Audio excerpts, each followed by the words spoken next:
मृत्यु प्रकरण।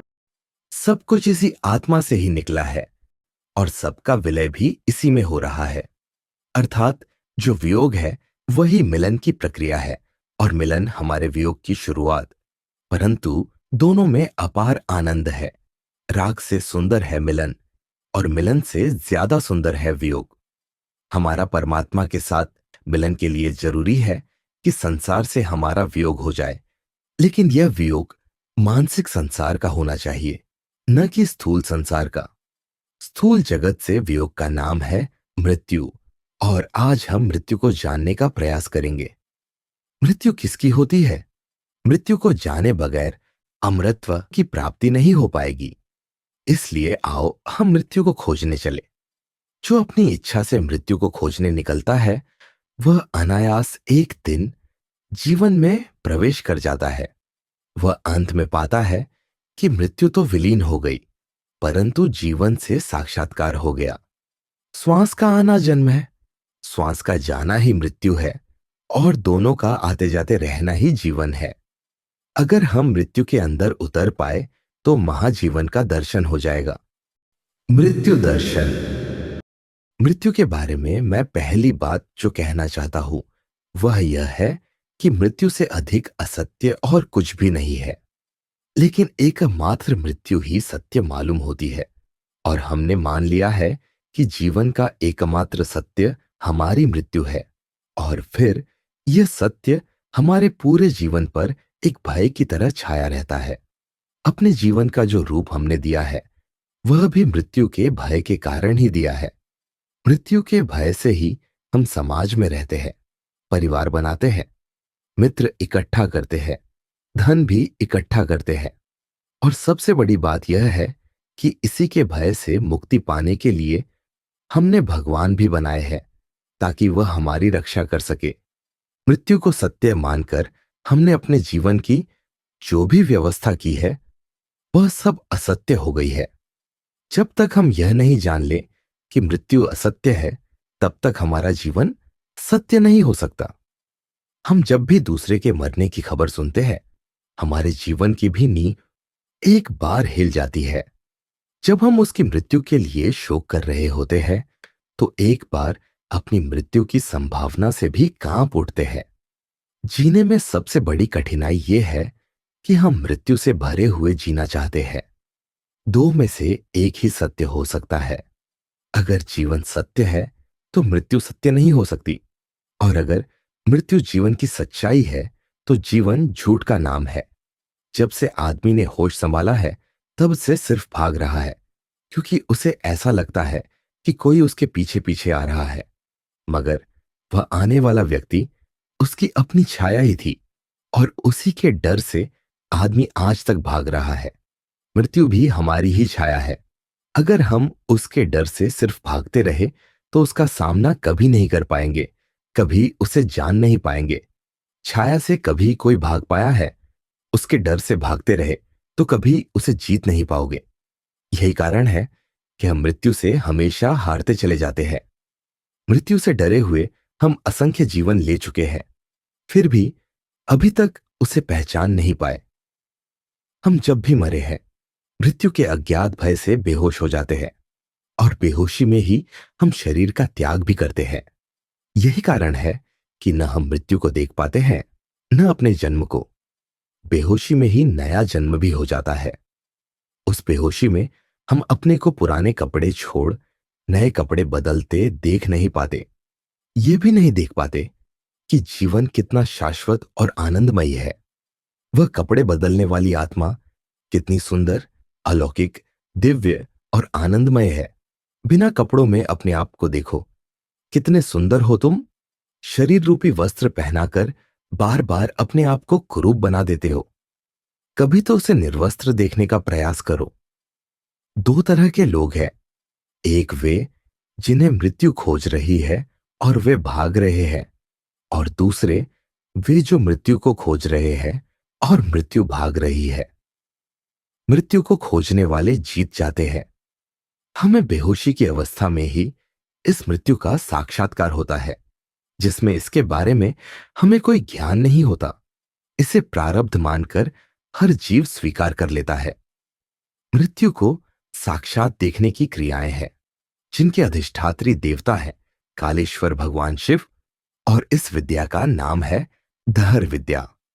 यह विद्या समर्थ साधकों को ही दी जाती है जो गुरुओं के बताए मार्ग पर पूर्ण संयम एवं वैराग्य से चलने का संकल्प लेते हैं।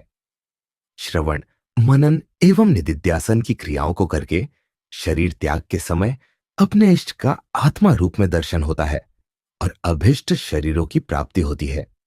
शरीर का सबसे ऊपरी चक्र सहस्रार एवं सबसे नीचे मूलाधार है। बीच में अनाहत है और उसके अंदर दहर पुंडरीक में, जो दहर आकाश है, उसी में भगवान शिव का कालेश्वर महादेव के रूप में दर्शन होता है। अब मैं तुम्हें मृत्यु के उपरांत के शरीरों का वर्णन करता हूं जिसके बारे में हमारे धर्म शास्त्रों, योगियों एवं साधकों ने अनुभव किया है। सूक्ष्म दृष्टि से विचार करने पर यह प्रमाणित होता है कि शरीरों का निर्माण सिर्फ संकल्प और इच्छा शक्ति के अधीन है। पहला संकल्प ईश्वर ने किया, एको हम बहुश्याम। इस संकल्प से उन लोगों का निर्माण प्रारंभ हुआ जो प्रजा की सृष्टि कर सके। उनमें ओंकार के विघटन के परिणाम स्वरूप ब्रह्मा, विष्णु, महेश, ये त्रिगुणी देवताओं की सृष्टि हुई। अब इन देवताओं ने अपने संकल्प से ऋषियों की सृष्टि की। तब सप्तर्षि आदि देवता प्रकट हुए। इन ऋषियों ने संकल्प से मानव का निर्माण किया। यह ऋषि संकल्प था।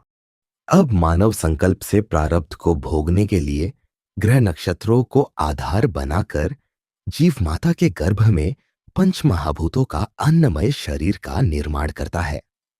इस अन्नमय शरीर में ज्ञान संपन्न सूक्ष्म तन्मात्राओं वाला प्राणमय शरीर सूक्ष्म शरीर के नाम से जाना जाता है।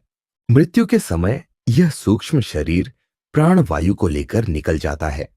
देखने में उसका आकार बिल्कुल स्थूल शरीर का ही होता है और उसे साधक देख भी सकते हैं। अन्नमय शरीर के रहते हुए ही जो प्राणमय शरीर का अनुभव कर लेता है उसे मृत्यु का भय कभी नहीं होता। मृत्यु को जाने, वास्तविक आनंद वही साधक ले सकता है जो भय के वातावरण से दूर रहकर अपने आप को अजर अमर एक अमृत पुत्र के रूप में पहचानने का प्रयास करता है। अमृत पुत्र भी परमात्मा स्वरूप ही है, वह भी पूर्ण है। पूर्णस्य पूर्णमादाय पूर्णमेवावशिष्यते। कहने का तात्पर्य यही है कि गर्भ में आने वाला भी पूर्ण का ही अणु है, जो पूर्ण ही है। इसे ही जीव कह सकते हैं। माया से जो शरीर गर्भ में आकर जन्म ग्रहण करता है उसका पिता काल रूपी मृत्यु ही है, लेकिन महामाया से जो शरीर उत्पन्न होता है उसका पिता गुरु ही होता है। उस शरीर पर गुरु और तुम्हारे इष्ट का ही अधिकार होता है। उस शरीर को जीवन मुक्त शरीर कहते हैं। वेदांत कहता है कि जीवन मुक्त पुरुष भी प्रारब्ध के अधीन होते हैं। जैसे रामकृष्ण परमहंस, ज्ञान के फल से संचित कर्म ही दग्ध होते हैं। वे कर्म जो अभी फल देने को प्रस्तुत नहीं हुए हैं, लेकिन प्रारब्ध के फल नष्ट नहीं होते, वे सिर्फ भोग के द्वारा ही नष्ट होते हैं। सिद्ध पुरुष देह प्राप्त होने पर भी कैवल्य मुक्ति को नहीं चाहते हैं। उनका कहना है कि देह के रहते ही मुक्ति का आनंद मिलना चाहिए। देह और मन अगर अस्त हो गए तो फिर मुक्ति का आस्वादन कैसे मिल सकता है? शरीर अगर मृत्यु या काल के अधीन रहा तो मुक्ति हो ही नहीं सकती। अतः जीवन मुक्त पुरुष उसे ही कहा जा सकता है जो मृत्यु पर विजय प्राप्त कर चुका हो। मृत्यु पर विजय प्राप्त करने के लिए लड़ने की आवश्यकता नहीं है। मृत्यु से न तो मुक्त होना है, न मृत्यु को जीतना है। मृत्यु को सिर्फ जानना है। जानना ही मुक्ति बन जाता है। यही मृत्यु को जीतना है। मृत्यु वह शत्रु है जो नहीं होकर भी डराती है। जन्म और मृत्यु। मृत्यु को जानने की पहली क्रिया है होशपूर्ण मरना एवं होशपूर्ण जन्म लेना। असल में जन्म और मृत्यु कोई दो अलग अलग घटनाओं का नाम नहीं है। ये एक ही घटना के दो छोर है। मृत्यु अगर होशपूर्ण हो जाए तो अगला जन्म भी होशपूर्ण हो जाएगा। मृत्यु अगर बेहोशी में होगी तो जन्म भी बेहोशी में ही होगा। हम सभी मरते समय बेहोश हो जाते हैं और बेहोशी में ही जन्म लेते हैं। इसी कारण पिछले जन्मों की कोई स्मृति रह नहीं पाती। अगर कोई चाहे तो पिछले जन्म की स्मृति भी जगाई जा सकती है, लेकिन यह दुखदायक होगा, क्योंकि अगर पिछले जन्मों की स्मृतियां जाग जाई तो जो जन्म अभी चल रहा है वह सब सपने जैसा मालूम पड़ेगा। यदि किसी की पूर्व जन्म की स्मृति जाग जाए तो उसका वर्तमान जीवन सारहीन एवं नीरस हो जाता है। इसीलिए प्रकृति ने पूर्व जन्म की स्मृति पर अंकुश लगा दिया है। आज से लगभग 5000 वर्ष पूर्व समाधि एवं ध्यान में जाना सिर्फ इच्छा मात्र से संभव था। बैठे, आंख बंद की और ध्यान में चले गए, फिर समाधि लग गई। इसका कारण यह था कि उनके लिए निद्रा में जाना भी उतना ही सरल था और ऐसे लोगों के लिए शरीर त्याग करना भी उतना ही सरल एवं बिना कष्ट के होता था। ध्यान चला जाए तो आदमी की धर्म में रुचि कम हो सकती है, लेकिन अगर नींद चली जाए तो आदमी पूरी तरह अधार्मिक हो जाता है। व्यक्ति कैसा सोता है इस पर पूरा निर्भर है कि वह कैसा जिएगा और कैसे मरेगा। निद्रा में हम वहीं पहुंचते हैं जहां ध्यान में पहुंचते हैं, उसी आत्मदेव की सुषुप्ति अवस्था में। मगर अंतर सिर्फ इतना है कि निद्रा में हम बेहोश होकर पहुंचते हैं और ध्यान में जागृत होकर। अगर कोई निद्रा में भी जागृत होकर पहुंच पाए तो फिर वही अनुभव होगा जो ध्यान में होता है। असल में परमात्मा के बाद मृत्यु ही एकमात्र रहस्य रह जाती है और कोई रहस्य नहीं। मृत्यु की अवस्था वही होती है जो नींद की होती है। हम रोज सोते हैं लेकिन हमें कुछ भी पता नहीं होता कि नींद क्या है। नींद का हमें बिल्कुल पता नहीं होता, क्योंकि जब तक नींद नहीं होती हम होते हैं। जब नींद हो जाती है तब हम नहीं होते। उसी तरह जब तक मृत्यु नहीं होती तभी तक हम होते हैं। जब मृत्यु हो जाती है तब सब कुछ शांत हो जाता है और एक बेहोशी की रिक्तता कायम हो जाती है, जिस पर हमारा कोई अधिकार नहीं होता। योगी से बढ़िया कोई नहीं सो सकता, क्योंकि वह जागता हुआ नींद में प्रवेश करता है। तब उसके लिए ध्यान, निद्रा एवं मृत्यु में कोई फर्क नहीं रह जाता। एक बार कोई ध्यान में भीतर चला जाए तो वह कभी भी नींद या मृत्यु में बेहोश नहीं हो सकता। अंतमति सागति। तुमने कभी ख्याल नहीं किया होगा कि जब तुम सोते हो तो जो तुम्हारा आखिरी विचार होता है वही तुम्हारे जगने के बाद का पहला विचार होता है। यही बात जीवन के साथ भी घटित होती है। मृत्यु के समय जो भी चिंतन, इच्छा या संकल्प होता है वही अगले जीवन का आधार बनता है। वह इच्छा उसके अगले जीवन की वासना बन जाती है और उसी इच्छा की पूर्ति के लिए वह जीव तत्काल निकल पड़ता है। मृत्यु के समय अगर शरीर छूटने का डर बना रह गया तो वह व्यक्ति तत्काल दूसरे शरीर में प्रवेश कर जाता है। इस जल्दबाजी में वह निम्न कोटि के गर्भ का भी चयन कर लेता है। तुम्हें पता होना चाहिए कि मृत्यु के समय के सारे कष्ट सिर्फ मृत्यु की कल्पना या भय से ही होते हैं। वास्तव में मृत्यु के समय कोई कष्ट नहीं होता, क्योंकि वह अवस्था एक मूर्छा की अवस्था होती है, एक ध्यान की अवस्था होती है, जिसमें व्यक्ति ध्यानस्थ हो जाता है। होश तब आता है जब घर वाले उसे श्मशान भूमि को ले जा रहे होते हैं। उसे भरोसा नहीं होता कि वह मर चुका है। जिन्हें शरीर से ज्यादा मोह नहीं होता वे पीछे मुड़कर नहीं देखते, अपनी यात्रा पर निकल जाते हैं। लेकिन विषयी मनुष्य शरीर में बार बार घुसने का प्रयास करता है। शास्त्रों में ऐसे व्यक्ति के शरीर को जल्द से जल्द जला देने का आदेश दिया गया है, जिनके शरीरों में पहले भी आसक्ति नहीं थी, जीवन मुक्त थे या मृत्यु के रहस्य को जानते हैं। उनके शरीरों को काफी दिन रखने में भी कोई नुकसान नहीं, क्योंकि वे तो पहले ही जान चुके थे कि मैं शरीर नहीं हूं। हमारे यहां की दाह संस्कार की क्रिया भी सिर्फ इसीलिए बनी है कि वे ऊपर के अपने दिव्य लोकों की यात्रा करें। यहां की ममता से जल्द से जल्द संबंध विच्छेद करे। जन्म और मृत्यु के रहस्य। जो बात नींद में घटित होती है वही मृत्यु में भी घटित होती है। हमारा अहंकार अर्थात मैं हूं, यह नींद में भी उसी तरह बाधक है जैसा मृत्यु के क्षणों में। जब मैं पूरी तरह मिट जाता है तभी नींद आती है, और जितना अहंकार अर्थात मैंपन के होने का एहसास होगा उतनी ही नींद कम होती चली जाएगी। अहंकार आदमी की नींद को खत्म कर देता है, मृत्यु को भी दुखद बना देता है। अपने होने का एहसास ही सारे दुखों का कारण है। नींद असंभव है मैं के रहते, और परमात्मा में प्रवेश तो और भी असंभव हो जाता है। नींद में प्रवेश और परमात्मा में प्रवेश एक ही बात है। फर्क सिर्फ इतना ही है कि नींद में हम बेहोशी में प्रवेश करते हैं और ध्यान में होश में। इस अहंकार एवं मैंपन से भरे हुए अगर हम किसी व्यक्ति को सोते हुए देखें तो यह बात स्पष्ट हो जाती है कि जितना हाथ पांव वह जगे हुए में चलाता था वैसा ही बिस्तर पर सोए हुए भी चला रहा है।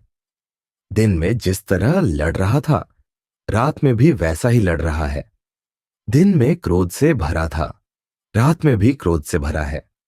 दिन और रात में बुनियादी कोई फर्क नहीं है, सिर्फ इतना ही फर्क है कि थक कर पड़ा हुआ है, बेहोश है, बाकी सब कुछ चल रहा है।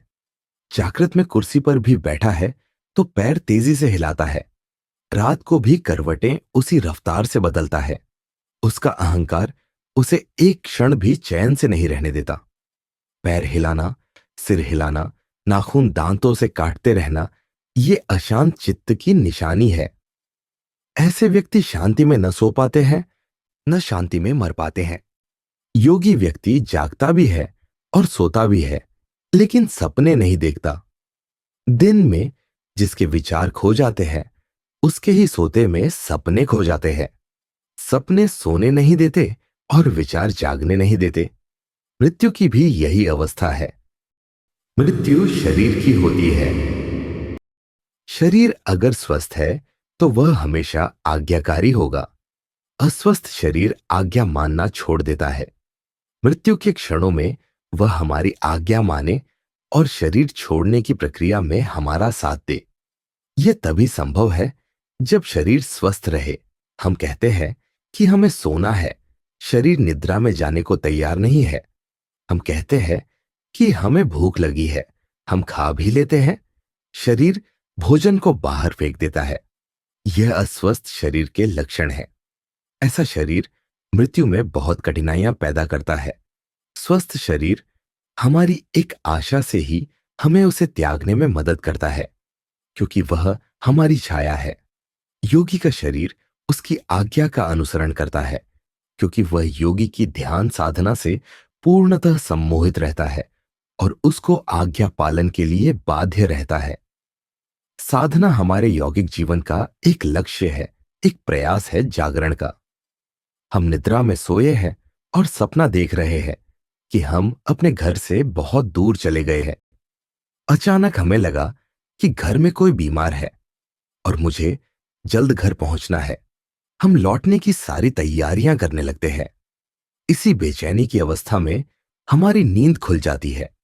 फिर हमें लगता है कि हम न तो कहीं गए थे और न ही लौटे हैं, हम जहां थे वहीं हैं। उसी तरह सच्चाई ये भी है कि परमात्मा से दूर हम कभी गए ही नहीं और जा भी नहीं सकते हैं। जाने का कोई उपाय भी नहीं है, इसलिए जाना भी झूठ था और लौटना भी झूठ है। लेकिन हम अज्ञान में ही सही, सपने में ही चले तो गए हैं, इसलिए लौटना तो पड़ेगा ही, कोई उपाय नहीं। अगर हमें यह विश्वास दिला दिया जाए कि हम कभी दूर गए ही नहीं, तो अचानक पाएंगे कि हम लौट आए। यही ज्ञान है, और गुरुजन हमें सिर्फ यही याद दिलाते हैं कि हम कभी कहीं नहीं गए। बस तुम्हें ईश्वर मिल गया, वह ईश्वर जो कभी तुमसे दूर हुआ ही नहीं था। जागने या जगाने की क्रिया का नाम ही साधना है। बुद्ध देव से लोगों ने पूछा कि आपको ज्ञान होने के बाद क्या मिल गया? बुद्ध देव ने कहा, मिला कुछ भी नहीं, जो कभी खोया ही नहीं था उसे देख लिया। लोगों ने कहा, इतने वर्षों की मेहनत, इतना राज्य पाट का त्याग, ये सब मेहनत क्या बेकार गई, कुछ भी नया नहीं मिला। बुद्ध ने कहा, हां, उस अर्थ में तो कोई नई चीज की उपलब्धि नहीं हुई, लेकिन इतना फायदा अवश्य हुआ कि अब कभी भी मेहनत करने की जरूरत नहीं रही। अब मैं सपने कभी नहीं देखूंगा, इसलिए मेरा कुछ भी अब खोएगा नहीं। अब मैं कभी कुछ पाने के लिए नहीं निकलूंगा। अब मैं जान गया हूं कि मैं जहां हूं वही हूं, जो हूं वही हूं। अब अपने को जानने के लिए साधना की आवश्यकता नहीं है, क्योंकि साधना सिर्फ उन सोए हुए लोगों को सपने में कराई जाती है जो जगना चाहते हैं। जो जग गए हैं उनके लिए साधना झूठी हो जाती है। लेकिन उस झूठ की भी सार्थकता है, इसीलिए कि हम वास्तव में झूठ की निद्रा एवं झूठे सपनों में चले गए हैं। मृत्यु भी ऐसी ही एक निद्रा है जो हमें नाना प्रकार के सपने दिखाती है। अज्ञान ही मृत्यु है। हमने बताया कि हमारे माया आवरण वाले शरीर का पिता मृत्यु है, और उस शरीर के अंदर छिपे दूसरे शरीर में महामाया के शरीर का पिता गुरु होता है। अब तीसरा शरीर भी है जो उस महामाया शरीर के अंदर छिपा है। उसका नाम है चिन्मय शरीर। गुरुओं से दीक्षा प्राप्त करने के योग्य न बनने की हालत में यह माया का कारण शरीर असंख्य बार गुरुद्वार से लौट चुका होता है। जिस दिन सदगुरु से दीक्षा मिल गई, उसके बाद माया शरीर का धीरे धीरे विलय महामाया के शरीर में होना शुरू हो जाता है। ऐसी अवस्था में साधक के जीवन में बड़े उथल पुथल हुआ करते हैं। ऐसी विपरीत परिस्थिति में भी साधक अगर धैर्य को बनाकर रख सका, तो महामाया शरीर गुरुओं की कृपा से पूर्ण जागृत हो जाता है। लेकिन अगर माया ज्यादा प्रबल रही, तो साधक गुरुओं के दिए महामाया के शरीर को रख नहीं पाता, और वह गुरुओं के पास लौट जाता है। उसे फिर एक जन्म बाद पुनः ऐसा अवसर मिलता है। माया के आवरण से निकल पाना साधक का ही पुरुषार्थ है। अगर उसकी निष्ठा में बल है, तो उसके प्रारब्ध भी धीरे धीरे क्षीण हो जाते हैं, और वह चिन्मय शरीर में प्रवेश कर जाता है, जिसका पिता परमात्मा है। मृत्यु की पहचान। हम मृत्यु से इतने भयभीत क्यों रहते हैं? हम वास्तव में मृत्यु से भयभीत नहीं होते, क्योंकि उसे तो हम कभी जानते ही नहीं। फिर भला उस चीज से कैसा डर जिसे हमने कभी देखा ही नहीं? हम वास्तव में मृत्यु से भयभीत नहीं होते। डर का कारण कुछ और है। हम कभी जी ही नहीं, इसीलिए मृत्यु का भय पैदा होता है। हम सोचने लगते हैं कि अभी तो हमने ढंग से जिया ही नहीं, अचानक मृत्यु आ गई तो आगे का क्या होगा? बस यही डर का कारण है। हम श्वास लेंगे और भावना होगी, हमने जन्म ले लिया, फिर थोड़ा रुको, यह रुकना ही जीवन है, यही अमृतत्व है। फिर श्वास को लंबा करके छोड़ो, गहरी श्वास छोड़ना और पूर्ण आनंद का अनुभव करना।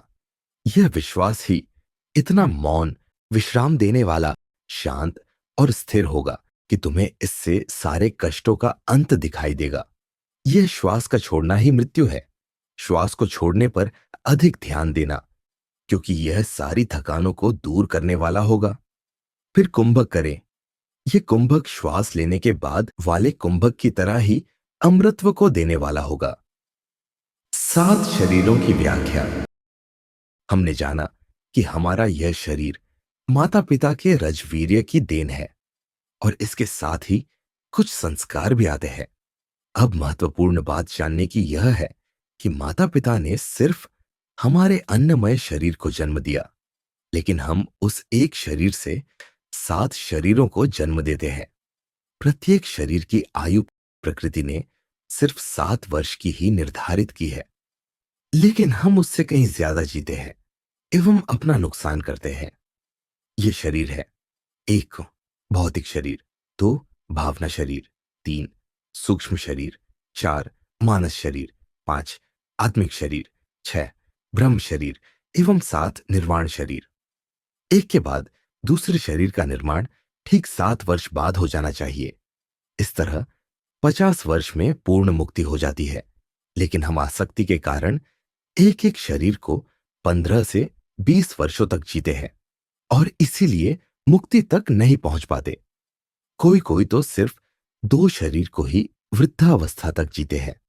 यह सच है कि अगर हम एक शरीर को दूसरे शरीर के साथ जोड़कर जिंदा रखने एवं भोगने की प्रवृत्ति छोड़ दें तो एक जन्म में ही मुक्त हो सकते हैं। 7 शरीर, प्रत्येक 7 वर्ष का।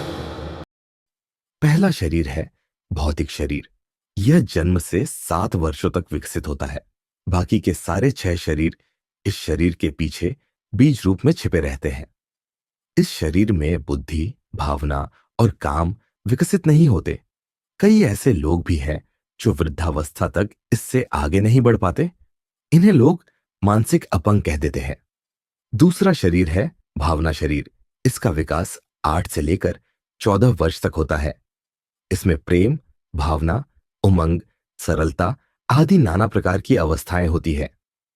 युवावस्था की शुरुआत यहीं से हो जाती है। तीसरा शरीर है सूक्ष्म शरीर। 21 वर्ष की आयु तक इसका जीवन काल है। दूसरे शरीर में भाव का विकास हुआ। इस तीसरे शरीर में तर्क, बुद्धि, विचार एवं काम का विकास हो जाता है।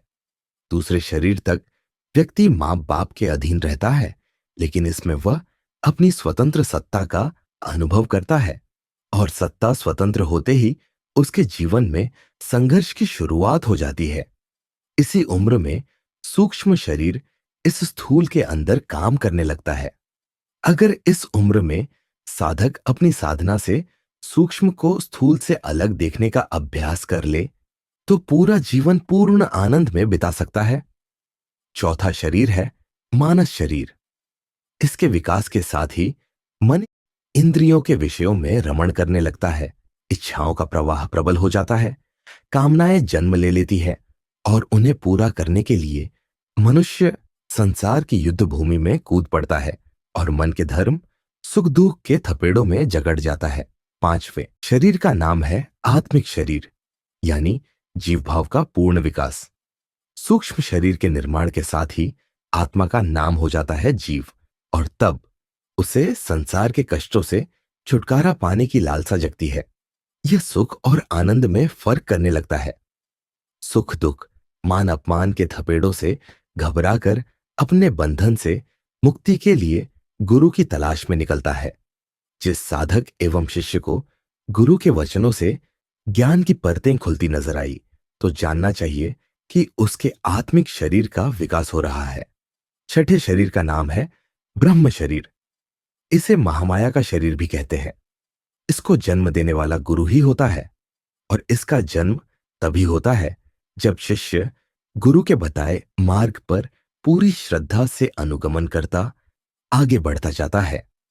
गुरु उसे संसार में रहकर ही संसार से मुक्त होने का उपाय बताते हैं। हजारों शिष्यों में से कोई 2-4 ही इस शरीर का सही वक्त में निर्माण कर पाते हैं। बाकी लोग तो आत्मिक शरीर तक पहुंचकर ही संतोष कर लेते हैं। गुरु पूर्णिमा के दिन गुरु इसी शरीर का बीजारोपण करते हैं। इस शरीर का विकास करना ही साधना का मुख्य लक्ष्य है। इस शरीर के जन्म लेते ही संसार, माया एवं ईश्वर अपने असली स्वरूप में दिखने लगते हैं। जो हम नहीं हैं उसे जान लेना चाहिए, फिर जो हम हैं वह प्रत्यक्ष दिखने लगता है। 7वें शरीर का नाम निर्वाण शरीर है। यही मुक्तावस्था है, यही ईश्वरीय अवस्था है। इसका नाम शरीर अवश्य है, लेकिन शरीर का कोई धर्म इसमें नहीं है। जैसे गंगा जब सागर में मिल जाए तो उसके जल में गंगा का कोई धर्म शेष नहीं रह जाता। साधारणतः देखा जाए तो लोग बुढ़ापे तक भी सिर्फ चौथे शरीर का ही विकास कर पाते हैं। चौथा शरीर मानस शरीर है और यह पूर्ण भोग विलास की आयु होती है। भोगी के संस्कार इतने प्रबल होते हैं कि 5वें, 6ठे एवं 7वें शरीर कभी विकसित नहीं हो पाते। लोग बुढ़ापे तक भोग विलास की कामना करते हैं।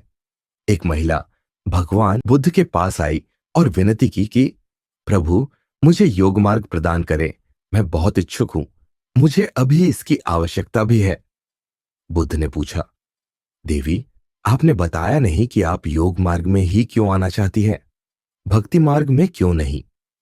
महिला ने कहा, प्रभु, सच्ची बात तो यह है कि मेरे पति देव अब मुझे पहले की तरह प्यार नहीं करते।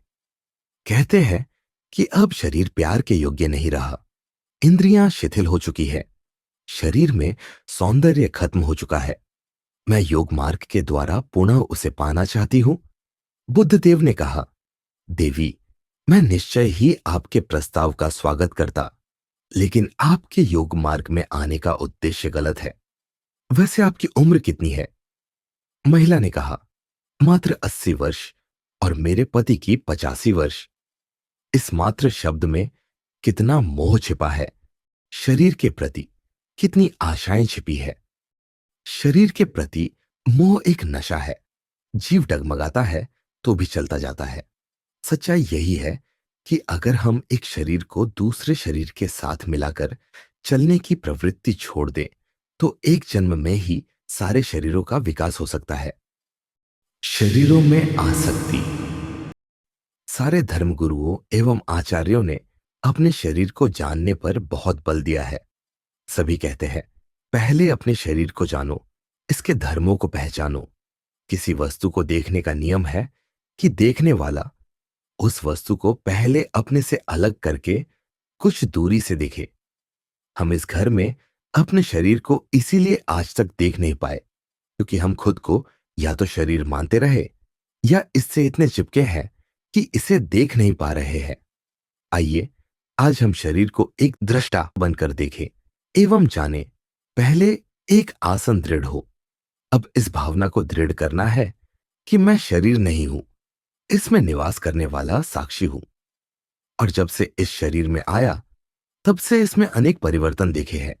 आज इसे अपने से अलग देखूंगा। अपने आप को एक चैतन्य सत्ता मानकर भावना करें कि शरीर सामने शांत स्थिर अपने आसन पर बैठा है। शरीर के प्रति जागना है। मेरा शरीर यहां पड़ा है। मैं एक चैतन्य दृष्टा की तरह इसे देख रहा हूं। भावना करें, शरीर स्थिर है, स्वस्थ है, मन प्रसन्न है, श्वास चल रही है, सब कुछ बिल्कुल ठीक है और मैं इसमें जाग रहा हूं। अब अपनी ज्ञान दृष्टि को शरीर के आज्ञा चक्र के साथ एक करें। इसमें आश्चर्य की घटना तब घटती है जब ध्यान अपने से यानी साक्षी से जब भी हटेगा, शरीर पूर्ण रूप से दिखने लगेगा। शरीर अलग, हम अलग। लेकिन जो ही दूसरे विचार मन में आए, न साक्षी दिखेगा न शरीर दृष्टा का ही। दूसरा छोर शरीर है और शरीर का ही अदृश्य छोर आत्मा यानी साक्षी है। साक्षी जब भी दिखेगा शरीर नहीं दिखेगा। जब शरीर दिखेगा साक्षी नहीं दिखेगा। अतः दोनों अलग अलग हैं।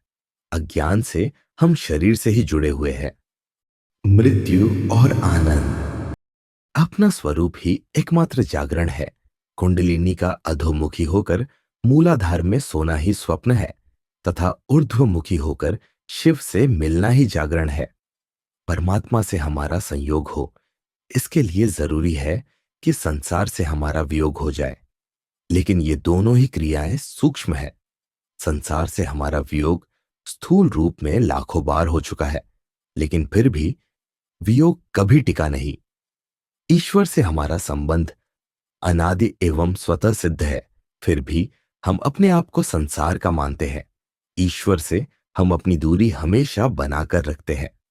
स्थूल जगत से हमारे वियोग का नाम ही मृत्यु है और आज हम मृत्यु को जानेंगे। मृत्यु का कोई अस्तित्व नहीं। आज जाने कि किस शरीर की मृत्यु किन किन लोगों के हाथों होती है।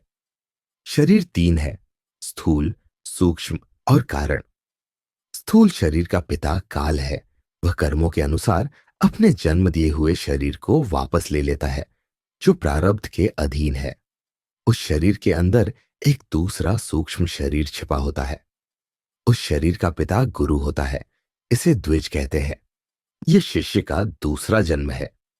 इस दूसरे शरीर की मृत्यु सिर्फ एक बार होती है, तब गुरु इस शरीर का विलय तीसरे कारण शरीर में करवा देता है जिसका पिता परमात्मा होता है।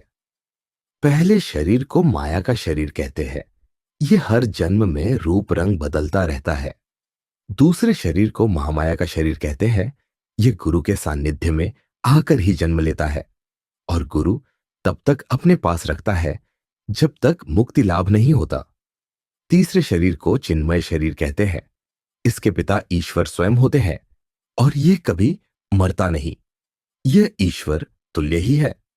भगवान शंकराचार्य ने एक शिष्य को ब्रह्म ज्ञान का उपदेश नहीं दिया, क्योंकि वो जब भी गुरु से मिलने गया, गुरु ने घर के अंदर से पूछा, कौन है? वह कहता, मैं हूं।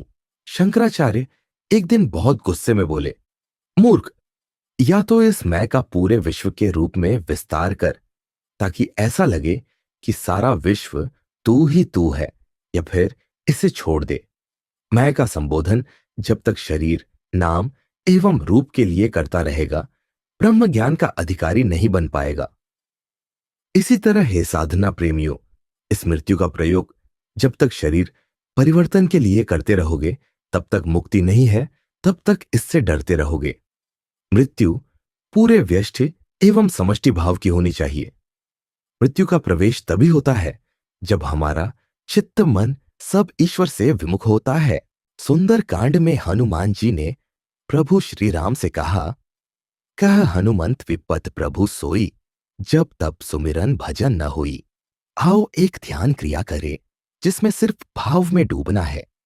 कल्पना करें, लाखों हजारों वर्ष पूर्व भगवान का एक अति विशाल, भव्य, मणियों से रचित एक मंदिर सागर तट पर स्थित था। उसमें से नाद की ध्वनि निरंतर निकला करती थी। कोसों तक लोग उस नाद की ध्वनि से आत्मविभोर हो उठते थे। लोगों की घर बैठे समाधि लग जाया करती थी। अचानक भयानक तूफान आया, पूरा मंदिर सागर में डूब गया। नाद की ध्वनि आज भी उस मंदिर से वैसे ही निकल रही है, लेकिन लहरों की गर्जना में खो जाती है। जिन्हें लहरों की गर्जन सुनाई नहीं पड़ती, वो आज भी हजारों वर्षों से नाद के सहारे जिंदा है। मृत्यु उनका कुछ नहीं बिगाड़ सकी। सागर की गर्जन और तूफान भी उनका कुछ नहीं बिगाड़ सका। वो नाद आज भी सबके हृदय सागर से निकल रहा है। सुन वही सकता है जो लहरों की परवाह न करे। अंदर डूबे, मृत्यु से डरे नहीं, स्वयं मृत्यु के देवता बन जाए। जब तक नाद या ईश्वर का नाम गूंजता रहेगा, हमें मृत्यु का कोई डर नहीं रहेगा। जय आनंदम।